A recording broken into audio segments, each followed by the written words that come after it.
Muy buenas noches, con buena lluvia y buen frío, ¿verdad? Pero gracias a Dios por estar aquí. Gracias a cada uno de ustedes que está acompañándonos, que salieron de sus casas valientemente con este frío, con esta lluvia. ¿Cuándo vendrá el verano? Y también gracias a todos los hermanos que están y amigos que están conectándose en este momento. Vamos a orar para que Dios nos ayude, nos dé iluminación y podamos tener un banquete de la palabra de Dios en esta noche. Vamos a orar, oramos. Señor, bueno, gracias damos porque estás acá con nosotros, porque nos amas, porque Dios, hoy queremos celebrarle a usted en este estudio bíblico, reconociendo su grandeza, su bondad, su potencia. No en vano, la Santa Escritura dice que el imperio y el poder le pertenecen. Señor, ayúdenos a comprender lo que tú quieres enseñarnos hoy. Estamos viendo al Señor Jesucristo en el Antiguo Testamento por medio de los cuadros, por medio de los símbolos, de las representaciones. Padre, ayúdenos a conocerlo a usted y amarlo más. Y oro tal vez por algún hermano o hermana que venga en camino para que lo proteja de estas lluvias, de estas carreteras que a veces se vuelven un poco peligrosas porque la gente se pone alterada. Oro, Dios, por protección. Oro por los que están en la casa estudiando la Biblia con nosotros. Oro por los que posteriormente van a recibir este estudio para que sea edificación. En el nombre de Jesucristo, nuestro Señor y Salvador. Amén. Aunque hoy vamos a hablar sobre Jesús y la Pascua, aunque hay muchos más cuadros del Señor Jesucristo en la vida de José, porque este es un estudio muy rico. De José es el que más se habla prácticamente en el Antiguo Testamento, ¿verdad? Pero lo que no quiero hacer es cansar con un solo personaje y extraer un montón de cosas y dejarlo ahí. Entonces yo decidí mejor cambiar. Siempre vamos a ver cuadros y símbolos, tipos, pero vamos a ver la Pascua ahora. Y para eso yo quiero invitarlo a que busque Éxodo capítulo 12. Éxodo capítulo 12. El inicio de la celebración de la Pascua lo encontramos ahí, en Éxodo 12. Mientras usted tiene abierto su Biblia en Éxodo 12, y si le digo, vamos a ir por otros lugares de la Biblia, pero márquese ahí, Éxodo capítulo 12. Quiero contarle que todo el cuadro empieza con la nación de Israel estando en esclavitud. Si usted recuerda, la nación de Israel estaba en esclavitud y estaba bajo sentencia de muerte. Ahí encontramos a Dios, siendo Israel esclavos, proveyendo la salvación y la salida de esa esclavitud por medio de un cordero. Por medio de un cordero. Toda una nación que según la gente dice conservadoramente pueden andar en 1,5 millones, 2 millones de personas, son sacadas de esa esclavitud por un cordero. Todo esto es un cuadro que nos apunta al Cordero de Dios que derramó su sangre por nosotros. Veamos entonces primero que todo la condición del pueblo. Veamos la condición del pueblo de Israel ahí. Vamos a Éxodo. Yo sé que les dije Éxodo 12, pero vamos a Éxodo 1 para ver cómo es la condición del pueblo. Ellos estaban sufriendo como esclavos en Egipto. Éxodo capítulo 1, versículos 8 al 11. Éxodo 1, 8, dice así la Biblia. Éxodo 1, 8. Entre tanto, se levantó sobre Egipto un nuevo rey que no conocía a José y dijo a su pueblo: he aquí, el pueblo de los hijos de Israel es mayor y más fuerte que nosotros. Ahora pues, seamos sabios para con él, para que no se multiplique y acontezca que viniendo la guerra, él también se una a nuestros enemigos y pelee contra nosotros y se vaya de la tierra.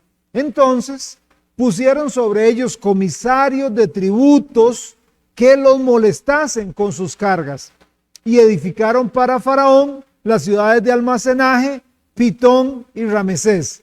A veces la gente dice, ay, ¿cómo habrán hecho las pirámides? Y cómo, hay un montón de esclavos que tenían judíos, que a través de los años estuvieron levantando todas esas pirámides y ciudades ahí. Vámonos a Éxodo capítulo 3 ahora. Éxodo capítulo 3. Estamos viendo la condición del pueblo, ¿verdad? Éxodo capítulo 3, versículo 7. Éxodo 3, 7.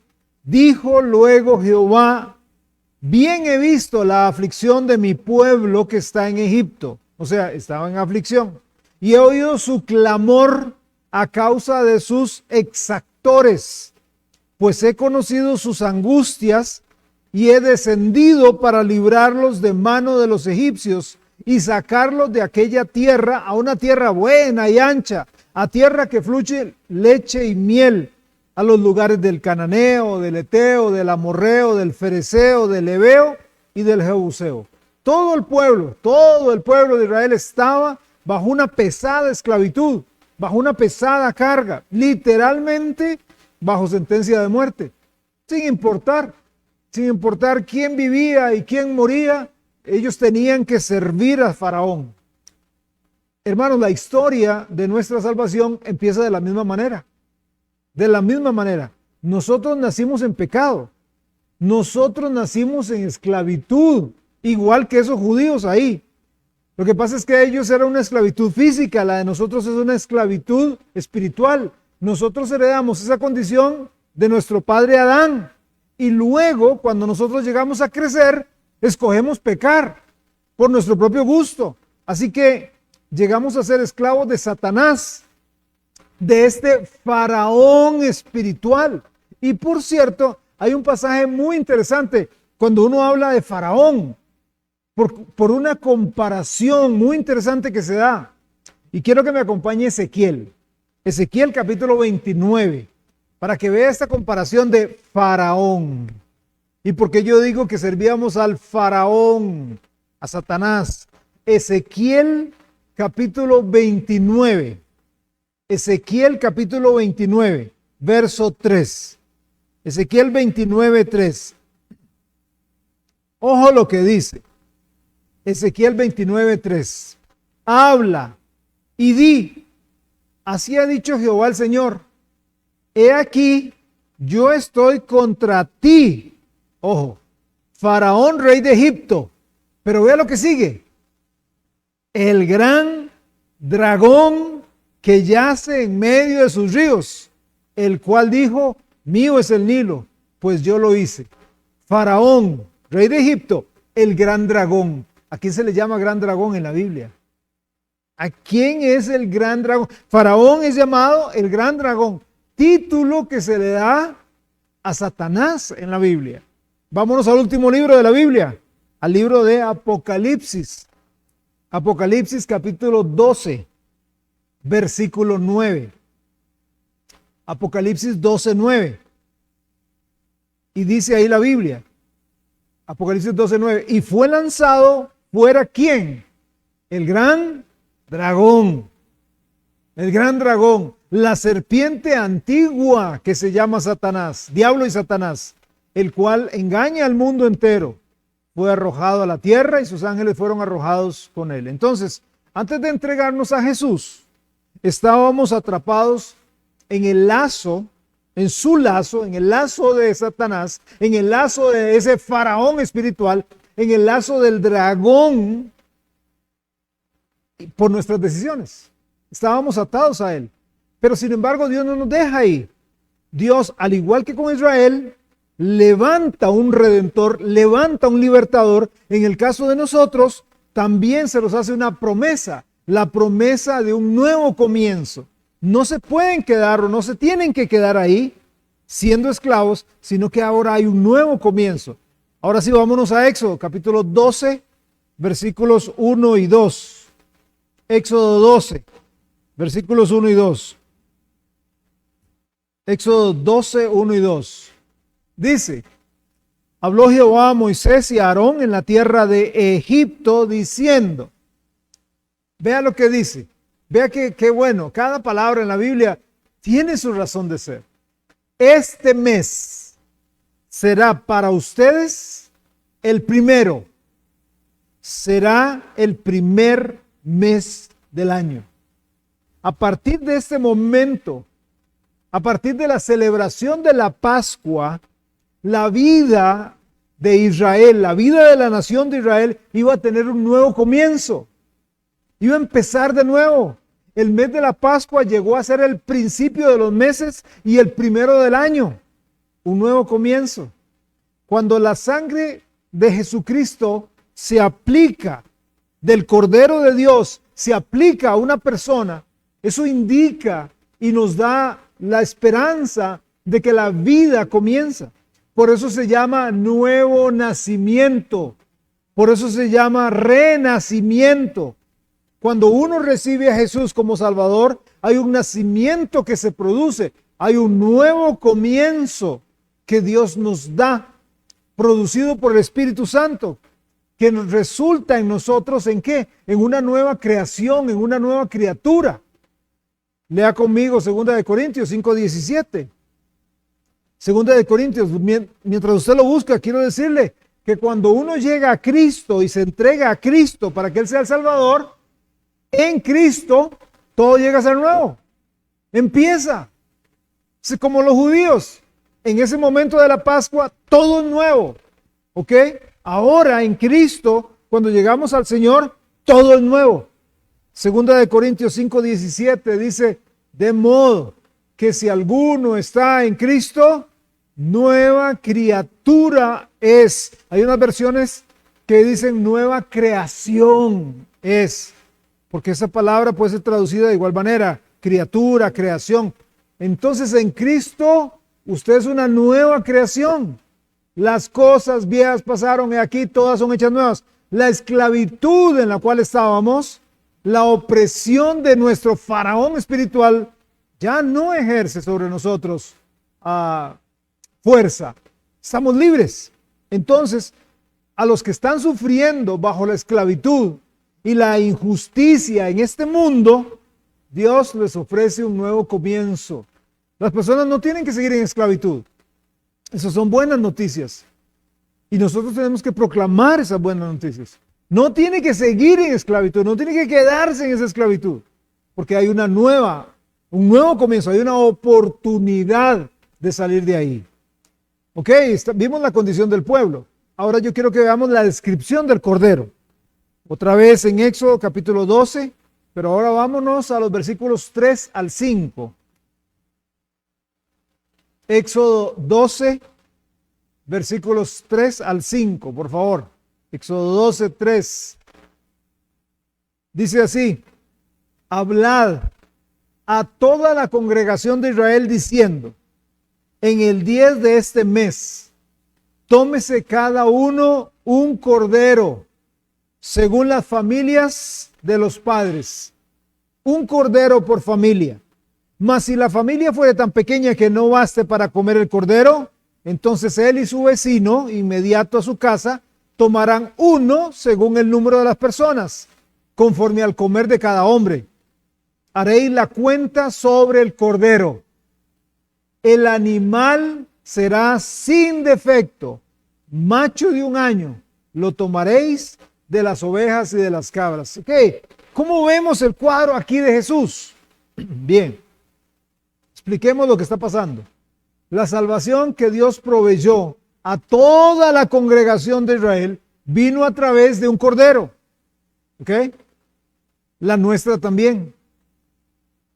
Lea conmigo versículo 3 nuevamente.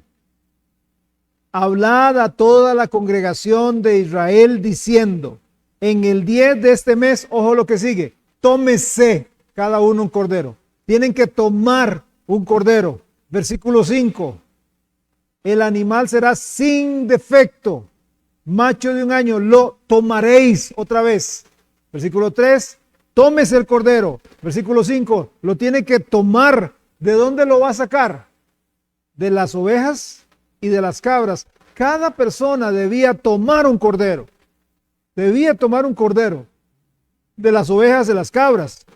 O sea, debían buscar un cordero como todos los demás corderos. No es que ellos iban a llegar y ver ahí el montón de corderos y de repente iba a haber uno así todo dorado que brillaba, ¿verdad? Con tipo unicornio. Ah, es diferente a todo el mundo. No, era un cordero como todos los demás. Aquí vemos un cuadro de Cristo, quien siendo Dios se hizo hombre, se hizo uno más. No es que Jesús cuando caminaba irradiaba y todo el mundo decía, ah, sí, este es. No, él era uno más. Era una persona más entre el pueblo. O sea, si Jesús estuviera, digamos, metido entre nosotros, es como si usted cuando va al mercado, cuando va a la feria del agricultor, cuando va al más por menos, o ahora en diciembre que va hasta las tiendas, hasta así, ¿verdad? A rebosar. Y usted ve a todo el mundo igual. Bueno, así era Jesús. Uno más entre todas las ovejas. Uno más. Lea conmigo Isaías 53, versículo 2. Jesús era un hombre cualquiera, un hombre común y corriente. Me estoy refiriendo a su apariencia física. No era que era más altote que todo el mundo, más musculoso, o que había una diferencia en él. No, era uno entre las ovejas. Isaías 53, versículo 2. Isaías 53, 12. 2. Subirá cual renuevo delante de él y como raíz de tierra seca. No hay parecer en él, ni hermosura. Le veremos, mas sin atractivo para que le deseemos. O sea, no era que era el más guapo de todos, así ahí está Jesús, ¿verdad? No, era uno más, uno más. Pero, eso sí es importante dejarlo claro, aunque era uno de entre los hombres, no era igual a los hombres, porque él era el Cordero de nuestra Pascua. El Señor Jesús fue sin defecto. Recuerde que ellos tenían que ver un cordero. No tenemos el chance ahora, pero si usted ve, dice, vamos a ver si lo hacemos. Versículo 2, vamos a ver, 3. Hablaba a toda la congregación de Israel diciendo, en el 10 de este mes, ¿ok? Debía ser en el 10 de este mes. Brinque al versículo 6. Y lo guardaréis hasta el día 14. Lo seleccionaba el 10 y hasta el 14 lo iba a sacrificar. 4 días. ¿Para qué? ¿Para qué 4 días? Para someterlo a las mayores pruebas posibles, para saber si ese cordero era ciego, si ese cordero tenía alguna patita quebrada, delantera, trasera, si ese cordero no era, porque recuerde lo que dice, ese cordero tenía que ser sin defecto. ¿Por qué? Porque ese cordero estaba apuntando al Cordero de Dios, a Jesús, que era sin defecto, que sería sin defecto, porque Jesús no tuvo pecado en él. ¿Ok? Fue sometido a tentaciones, a pruebas, aflicciones, dolores, pero él no pecó. No pecó, se mantuvo puro, puro. Vea Hebreos capítulo 4, verso 15. Hebreos capítulo 4, verso 15. Hebreos 4:15 dice, porque no tenemos un sumo sacerdote que no pueda compadecerse de nuestras debilidades, sino uno que fue tentado en todo, según nuestra semejanza, pero sin pecado. A veces nosotros leemos Mateo capítulo 4 y pensamos, sí, Jesús solo tuvo 3 tentaciones. O sea, pensamos en eso porque ahí vemos al diablo que lo tienta 3 veces, nada más, y decimos, así no. No, pero hay otra porción en el Evangelio de Lucas donde dice que cuenta la misma historia, donde el diablo le tienta 3 veces, pero luego dice, y se apartó de él por un poco de tiempo.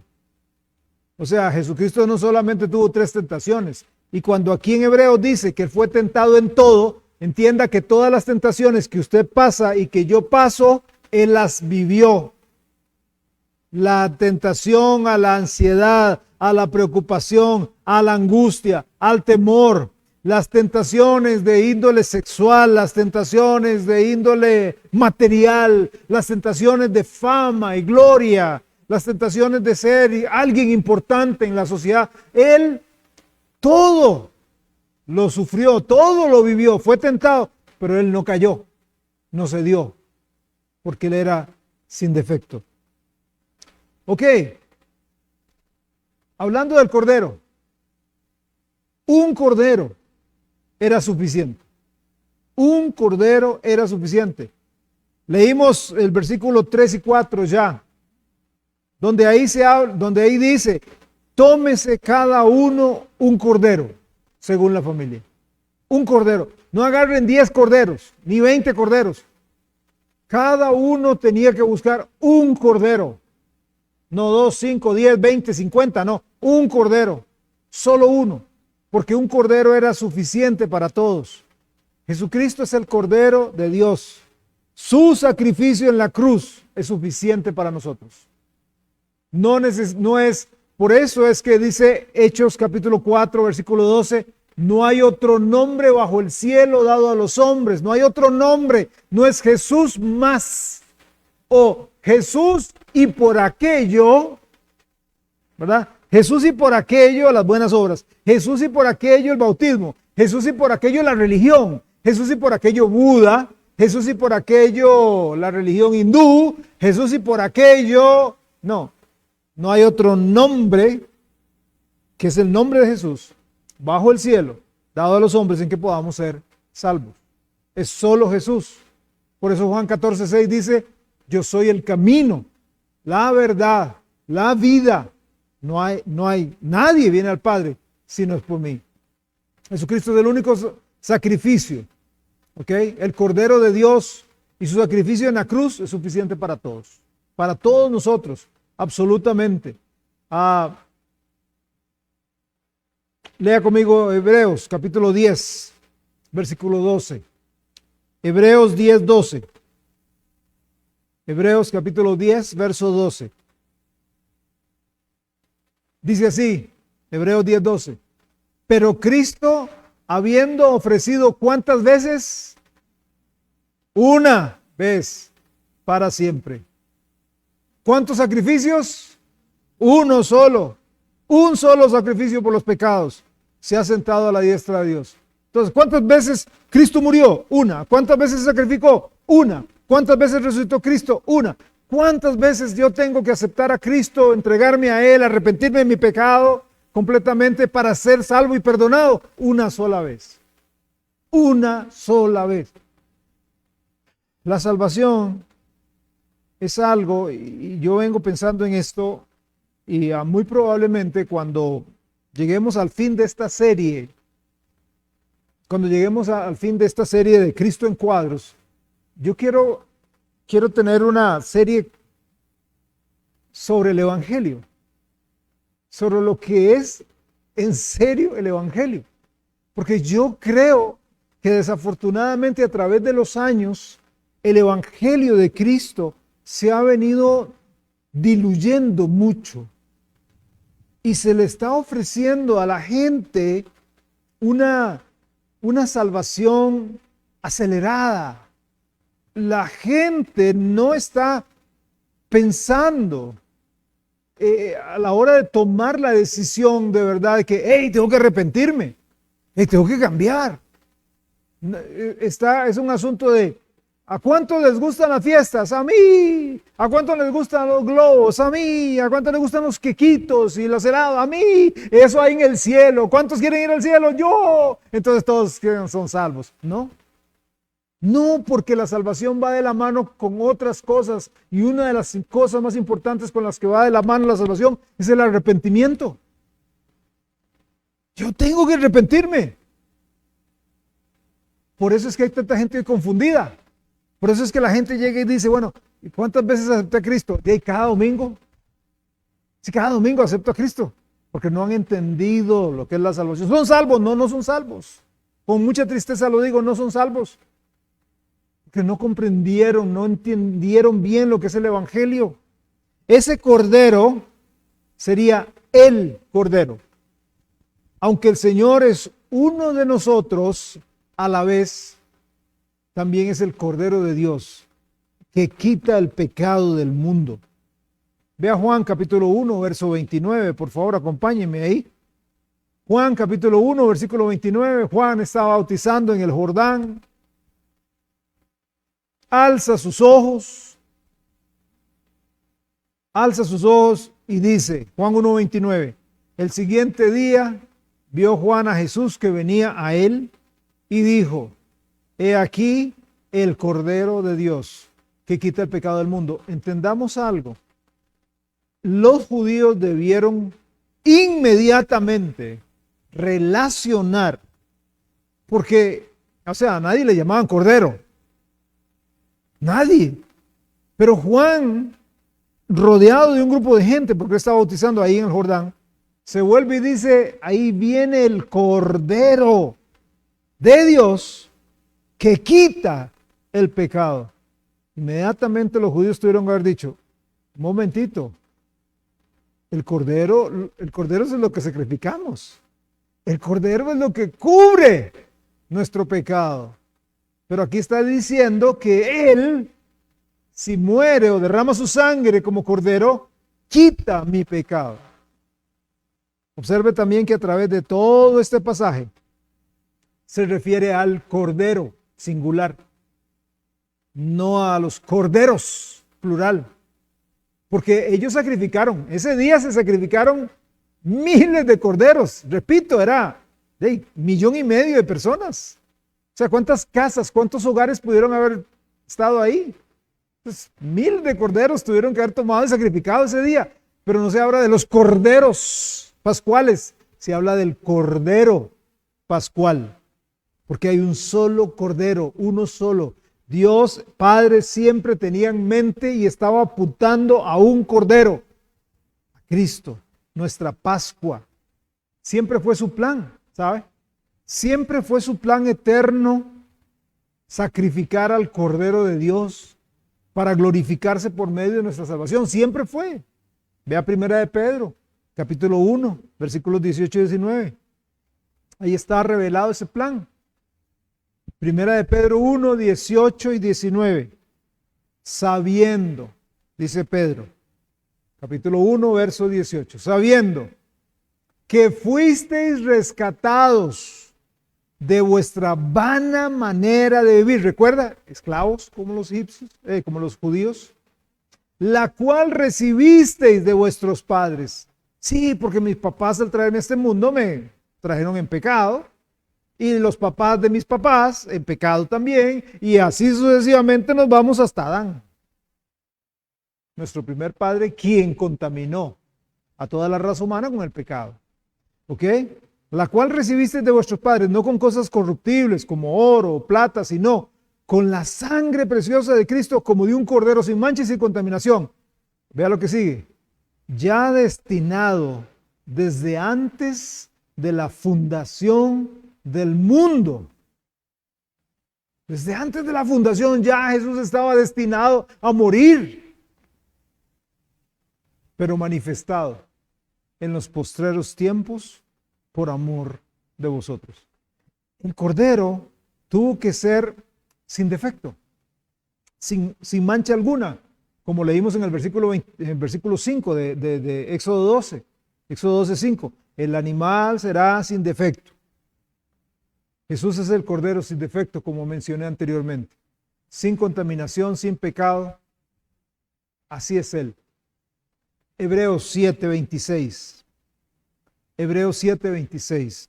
¿Sabe? Hebreos es un excelente comentario del Antiguo Testamento. Si usted quiere entender bastantito del Antiguo Testamento, Hebreos se lo sugiero. Es un muy buen comentario.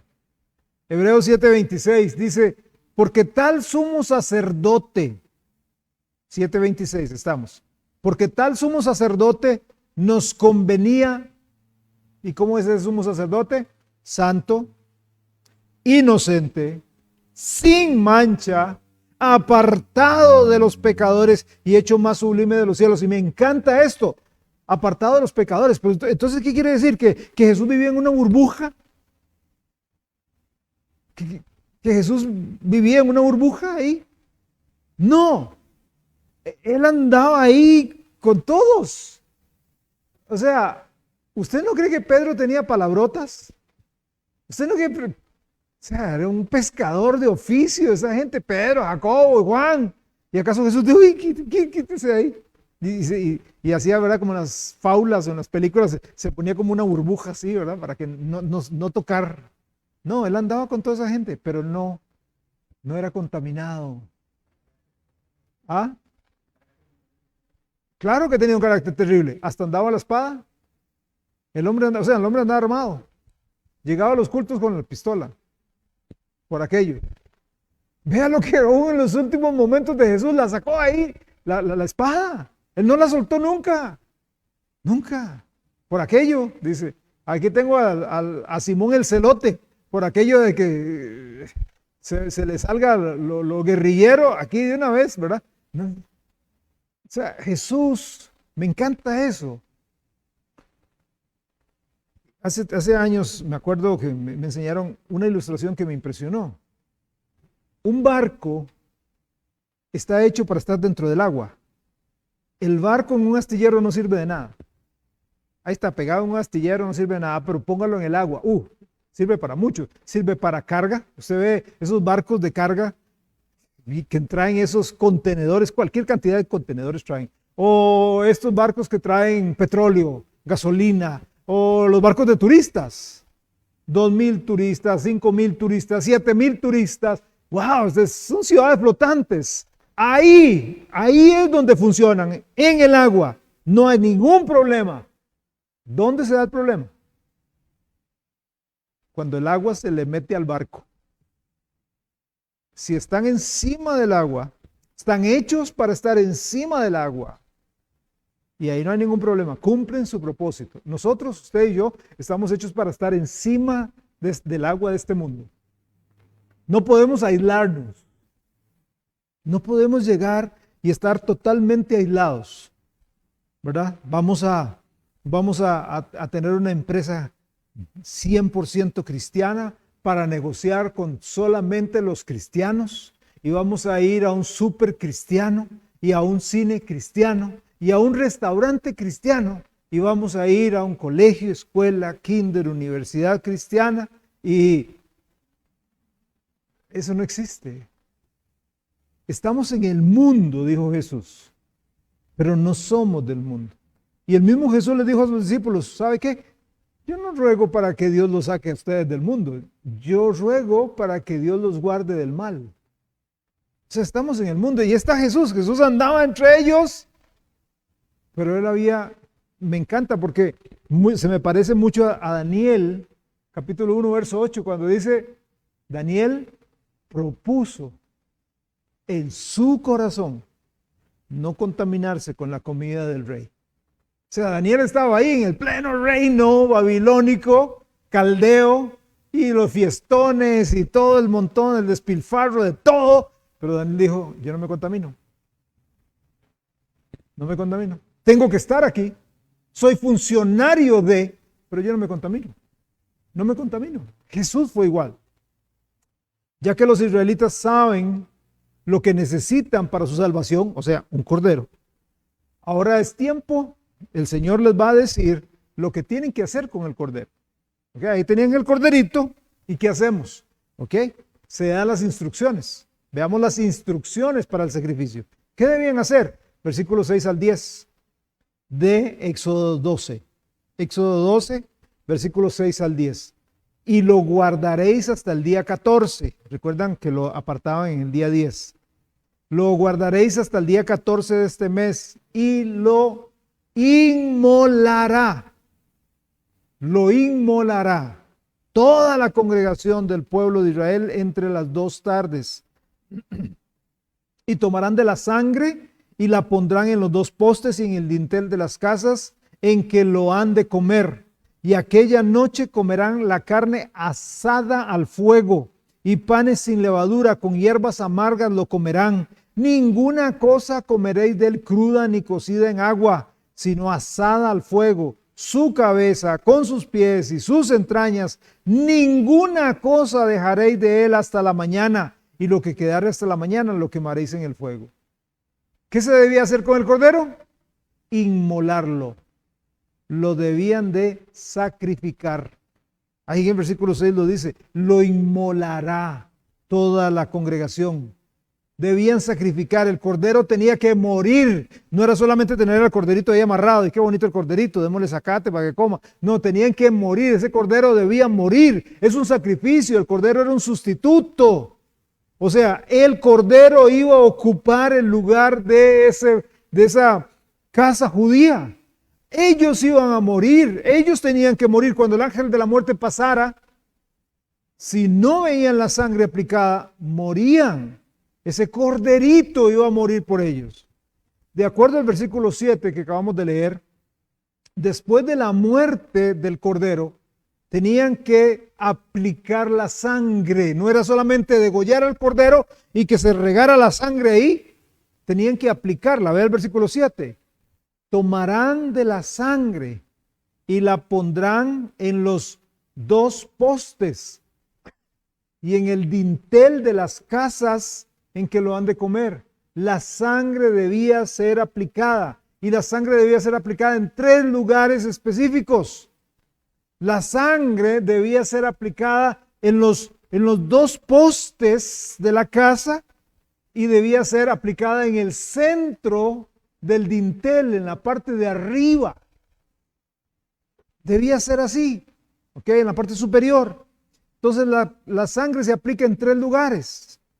Cuando nuestra Pascua, Cristo Jesús, fue crucificada por nosotros, el dibujo que estaban pintando todos los hebreos se llevó a cabo. Yo quiero que ustedes vean ese cuadro. Y el cuadro de la cruz se repite varias veces en el Antiguo Testamento. Si usted va al libro de Números y usted ve la forma en cómo se acomodaban las tiendas del pueblo de Israel, si usted pudiera, y de hecho hay ahí en imágenes de Google, cuando hacen estas recreaciones de que la tribu de Zabulón va aquí, la Neftalí, y si usted se echa para atrás, lo que usted ve es una cruz. La forma en cómo estaban acomodadas las tiendas es una cruz. Ahora yo quiero que vean ese cuadro. Ahí tenemos al judío con un tazón y un hisopo, un rollo de matas, ¿ok? Llegando a la puerta de su casa, tomando la sangre, aplicándola a un lado, aplicándola a otro lado y luego aplicándola arriba. Me está pintando un cuadro de una cruz.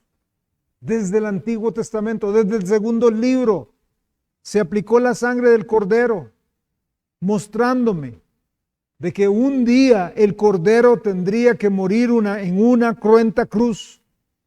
¿Ok? La sangre no era suficiente, la sangre del cordero no servía para nada quedándose en el tazón.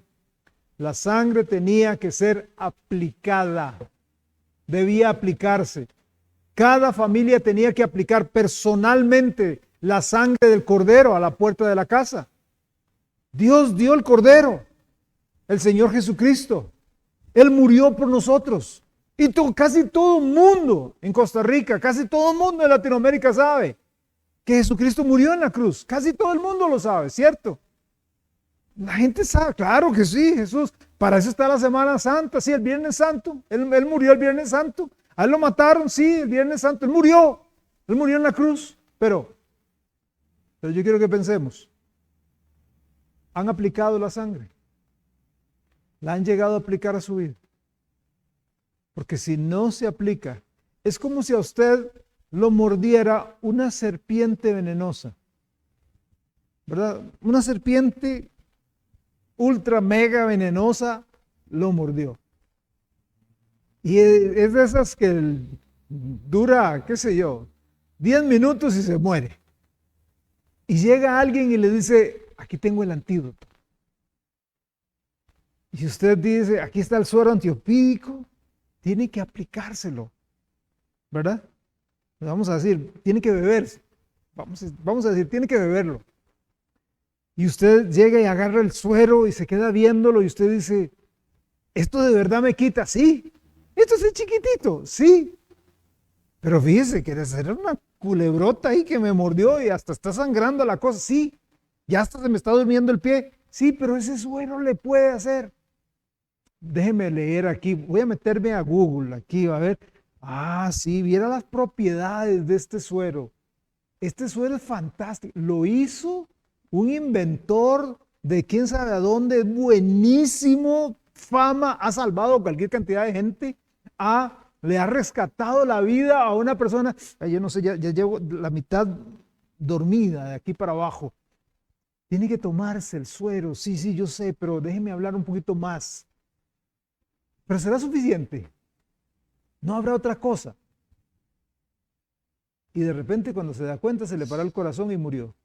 Se murió y así mucha gente se va a morir con la solución de su pecado en la mano, que es Cristo. Hablan de Él, disertan de Él, conversan de Él, ven todas las películas, entienden todo, pero no comprenden que la sangre tiene que aplicarse. Si usted si no se toma el suero antiofídico, se muere mordido por el veneno de una serpiente. Si usted no aplica a Jesucristo a su vida, si la sangre de Jesús no es aplicada a su vida, de nada le sirve todo lo que usted sabe de Jesús. Vea Éxodo capítulo 12, versículo 13. Éxodo 12, 13. Dice Éxodo 12, 13. Y la sangre os será por qué, dice ahí. Os será por señal. La sangre os será por señal en las casas donde vosotros estéis, y veré la sangre, y pasaré de vosotros, y no habrá en vosotros plaga de mortandad cuando hiera la tierra de Egipto. Si una persona no aplica la sangre personalmente, ¿cuál sería su sentencia? La muerte. No aplico la sangre, morirá. Yo no creo eso. Es un hecho. Es un hecho. Si una aplicación personal de la sangre de Cristo en la vida de una persona, sin entender la obra de Cristo en la cruz, no hay salvación. Así que la sangre derramada no salvará a nadie que no la aplique personalmente, que no la aplique a su vida. 1 Timoteo 4:10. Por favor. 1 Timoteo capítulo 4, verso 10. Dice, 1 Timoteo 4:10. Que por esto mismo, dice Pablo le está diciendo a Timoteo, que por esto mismo trabajamos y sufrimos oprobios, porque esperamos en el Dios viviente, que es el Salvador de todos los hombres, mayormente de los que creen. Momento, ¿cómo? Salvador de todos los hombres, mayormente de los que creen. Sí, Dios es el Salvador de todos los hombres, en el sentido que Él proveyó la salvación para todos los hombres. El sacrificio de Cristo es suficiente para todos. Ahí está la salvación. Todo mundo puede. Ahí está la salvación. Pero Él es mayormente salvador, ¿de quiénes? De los que creen. De los que creen. Aquellos que aplican la sangre. Esos sí son salvos. Los que no aplican la sangre a su vida no son salvos. Dios será el salvador de ellos hasta que ellos se apropien de la salvación, del sacrificio de Jesús, que lleguen a reconocerse pecadores, que lleguen a entender que necesitan el sacrificio de Jesús. Por eso yo digo, el evangelio se ha abaratado mucho y es peligroso, muy peligroso, porque se le da falsas expectativas a una persona. Llega y le dice, mire, aquí, en 5 minutos, déjeme decirle a usted, mire, usted es un pecador. ¿Usted entiende que es un pecador? Sí, yo entiendo que es un pecado. Ok, Cristo murió por usted. ¿Usted entiende eso? Sí, Él murió en la cruz. Ok, ¿le gustaría a usted recibir a Cristo como Salvador? Sí. Ok, entonces inclina y repite esta oración. O sea, la persona está entendiendo Comprendamos esto, no es una oración. Usted dice, pero un momentito, pero es que así yo lo he visto a través de los años. Sí, y por eso tenemos el problema que tenemos hoy. Por eso tenemos los problemas que tenemos hoy. Si usted ve ese evangelio en el siglo XVII, XVIII y principios del XIX no se daba. Ese evangelio se dio y empezó a darse en las campañas masivas, en las grandes campañas evangelísticas, donde se llena un estadio y usted dice, ¿qué hago con tanta gente? ¿Qué hago con tanta gente? Y dice, ok, repitan después de mí, Señor Jesús, y Señor Jesús. Y sí, ¿cuántos son salvos? Un montón de salvos. No van a la iglesia, no se bautizan, no siguen a Cristo, pero son salvos. No, no son salvos. No puedo yo jamás decirle que son salvos. Eso sería hacerle una falsa expectativa a esas personas. Tiene que haber un nuevo nacimiento, tiene que haber. Véalo en el ministerio de Jesús. Cada persona que llegó a de verdad aceptar al Señor Jesús tuvo un cambio. Hasta los endemoniados tuvieron un cambio radical. María Magdalena tuvo un cambio. Pedro tuvo un cambio. Juan tuvo un cambio. Boanerges, le decían, hijo del trueno. ¿Siguió él siendo hijo del trueno? No, ya no. Se convirtió en el apóstol del amor. Un cambio. Ustedes son salvos. Qué bien, porque hicieron la oración de fe. No han cambiado, pero son salvos. No. Damas y caballeros, no. Pero es que eso es lo que enseñaron aquí, me enseñaron allá, me enseñaron acá. Y no es que le enseñaron, es qué dice la Biblia. ¿Qué dice la Biblia? Hay que arrepentirse y hay que aplicar la sangre. Tienen que comprender la salvación. El cordero dice que tuvo que ser asado al fuego completamente.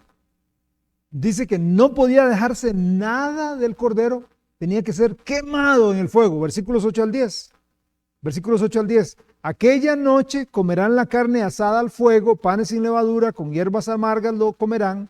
Ninguna cosa comeréis de él cruda ni cocida en agua, sino asada al fuego. Su cabeza con sus pies y sus entrañas. Ninguna cosa dejaréis de él hasta la mañana, y lo que quedare hasta la mañana lo quemaréis en el fuego. Eso es lo que se llama un holocausto. Todo el sacrificio, todo el cordero debía sacrificarse completamente, todo, consumirse en el fuego. Jesús fue crucificado completamente. Fue crucificado, fue clavado en una estaca de madera y asado sobre el fuego de la ira de Dios hasta que completamente fue consumido ahí. Por eso es que él estaba en la cruz y él gritó, tengo sed. Por la cantidad de sangre y de líquido que había derramado. Estaba seco. Mi paladar, en el Salmo 22, hablando de Cristo, dice que se pega mi lengua al paladar. En la cruz Cristo sufrió las llamas de la ira de Dios por cada pecado de nosotros los humanos. Fue consumido en la ira de Dios y por eso Él pudo decir, consumado es. Hermanos y amigos, vendrá un día de justo juicio en el cual el Creador traerá toda obra de nosotros los humanos, juntamente con aquello que está encubierto también, sea bueno o sea malo, como dice Eclesiastés 2. Dios juzgará las acciones públicas, así como las secretas, porque Hebreos 4 dice que todas las cosas están abiertas y desnudas ante los ojos de aquel ante el cual un día tendremos que dar cuentas. Entonces Dios, como juez justo, ya estableció la sentencia por la rebelión. El castigo por violar su santa ley es la muerte. La muerte espiritual, la separación de Dios, la falta de la vida espiritual, la vida física va a ser acortada, fue acortada. Sin embargo, hay una muerte más horrenda. La Biblia lo llama la muerte segunda. La muerte segunda, cuando las personas sean lanzadas junto con Satanás el anticristo y el falso profeta en el lago de fuego. Esa es la muerte segunda, donde la gente arderá por los siglos de los siglos de los siglos, sin esperanza, donde serán o pasarán por el fuego eterno, por no reconocer el pecado en su vida, por no arrepentirse, por no entregarse al Señor. Por eso ofenden al Dios infinito, violando la ley que es infinitamente santa, buena y justa. Su ofensa es grave y por esto la sentencia también es eterna. Hay tanta gente que irá al infierno. Los impíos serán atormentados en el fuego de la ira de Dios por los siglos de los siglos. Pero esto se puede evitar. Esto se puede evitar. Apocalipsis 21 dice, se los leo, el versículo 8, Apocalipsis 21:8 dice, pero los cobardes e incrédulos, los abominables y homicidas, los fornicarios y hechiceros, los idólatras y todos los mentirosos tendrán su parte en el lago que arde con fuego y azufre, que es la muerte segunda. Sin ánimo a ser grosero y mucho menos sarcástico, pero usando los términos de la Pascua de Éxodo 12, podemos decir que los impíos serán quemados en el fuego de la ira de Dios y arderán por los siglos de los siglos. Éxodo capítulo 12, verso 10. Éxodo 12, 10 dice, ninguna cosa dejaréis de él hasta la mañana. Y lo que quedare hasta la mañana, lo quemaréis en el fuego. Nada podía quedarse, nada podía retenerse. Jesús se entregó totalmente. Él sufrió el infierno que debimos sufrir nosotros. Él se entregó completamente. Vea Éxodo 12, versículos 12 y 13. Pues yo pasaré aquella noche por la tierra de Egipto y heriré a todo primogénito de la tierra de Egipto, así de los hombres como de las bestias, y ejecutaré mis juicios en todos los dioses de Egipto, yo Jehová, y la sangre os será por señal en las casas donde vosotros estéis, y veré la sangre, y pasaré de vosotros, y no habrá en vosotros plaga de mortandad cuando hiera la tierra de Egipto. La sangre queda por señal, y Dios no matará, no condenará eternamente a los que la aplican personalmente. La razón por la que no vamos al infierno no es porque venimos a la iglesia. La razón por la que no vamos al infierno no es porque somos buenos. La razón por la que no vamos al infierno es porque la sangre de Cristo está aplicada a nosotros. La sangre del Cordero de la Pascua, al que no conoció pecado, por nosotros lo hizo pecado, para que nosotros fuésemos hechos justicia de Dios en él. Nosotros merecemos el infierno, pero sin embargo Dios nos marcó. Ya estamos marcados con la sangre del Cordero. Por eso usted y yo no vamos al infierno. Durante 3 horas de oscuridad Jesús estuvo ahí sufriendo la ira de Dios. Recuerda Mateo 27. 3 horas estuvo recibiendo el castigo, el horror. Por eso dice Isaías 53, Él llevó nuestras enfermedades, sufrió nuestros dolores. Nosotros le tuvimos por azotado, por herido de Dios, abatido, mas Él herido fue por nuestras rebeliones, molido por nuestros pecados, y el castigo de nuestra paz fue sobre Él, y por su llaga fuimos nosotros curados. La esperanza que tenemos en Cristo no es porque somos cristianos, no es porque venimos a la iglesia, no es porque somos miembros de Casa de Pan. La esperanza es porque la sangre de Cristo ha sido aplicada. Si usted no ha aplicado la sangre de Cristo, tiene que aplicarla. Es la única solución.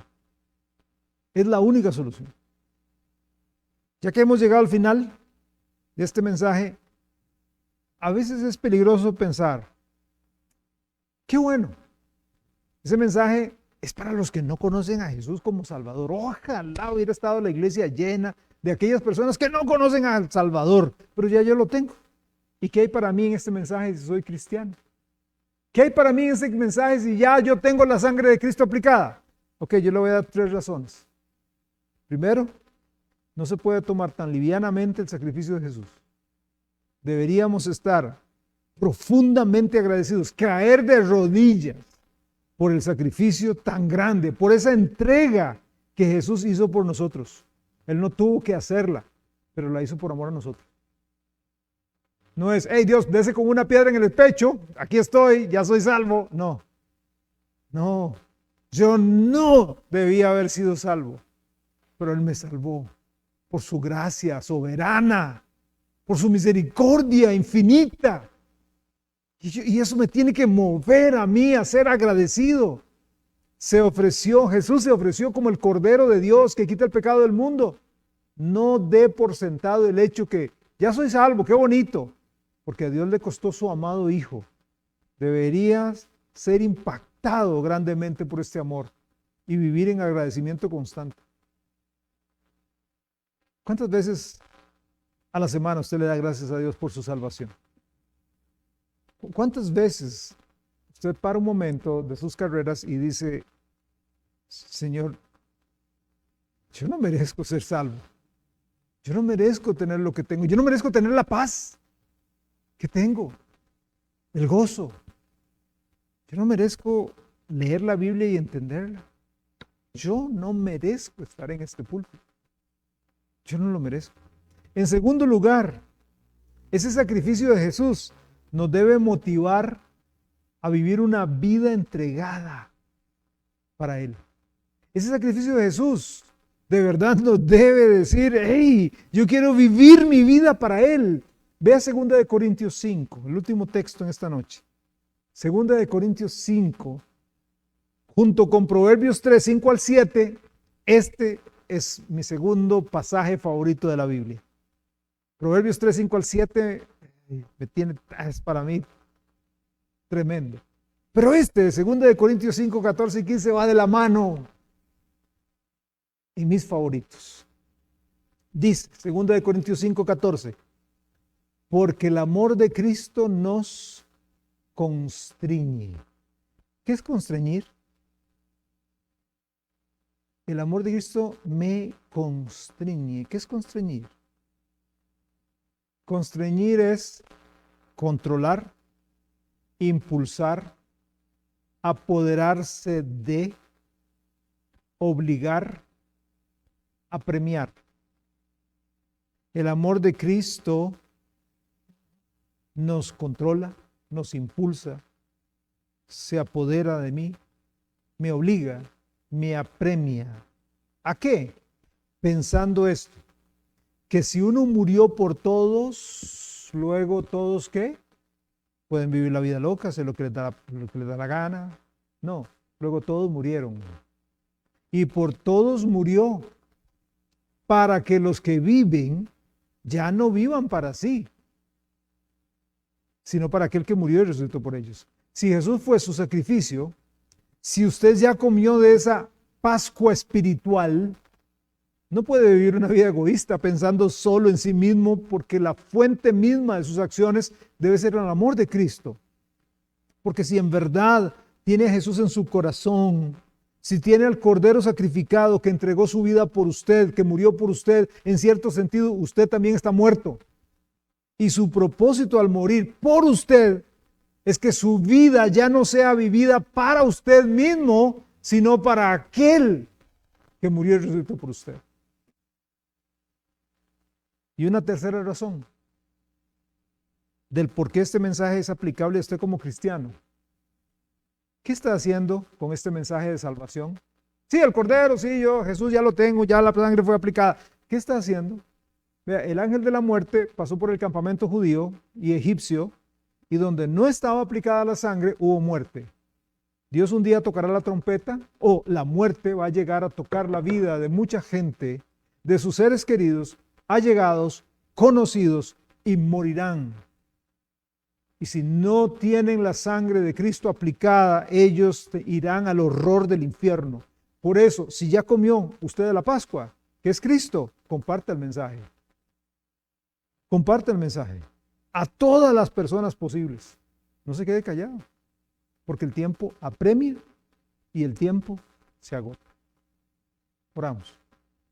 Dios, ayúdenos a verte, Jesús, en el Antiguo Testamento. Ahí estamos viéndote en el Cordero Pascual. Pero, Señor, podemos caer, como dije al final, en un error gravísimo de decir, Ay, ya esto, ya yo tengo a Jesús, ya soy salvo, ¿y esto cómo lo aplico a mi vida? Señor, ayúdanos a tener un corazón agradecido por la salvación que nos has dado. Ayúdanos a no vivir una vida egoísta pensando solamente en lo que quiero, en lo que me gusta y en mí mismo. Y ayúdame, oh Dios, a contarle a la demás gente que necesitan desesperadamente la aplicación de la sangre del Cordero en sus vidas para ser perdonados. Padre, aquellos que me están oyendo que no son cristianos, que aún no han entregado su vida, tal vez puede ser que crean que se han entregado. Padre, quítales la máscara, quítales el velo para que entiendan que necesitan entregarse a ti completamente para ser salvos y gozar de la vida eterna. Gracias, Dios, por mostrarnos a Jesús en el Éxodo.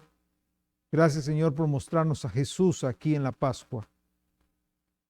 Pero que no nos quedemos ahí, que vayamos con el conocimiento a ponerlo en práctica. Esto lo pido, Jesús, en tu nombre santo.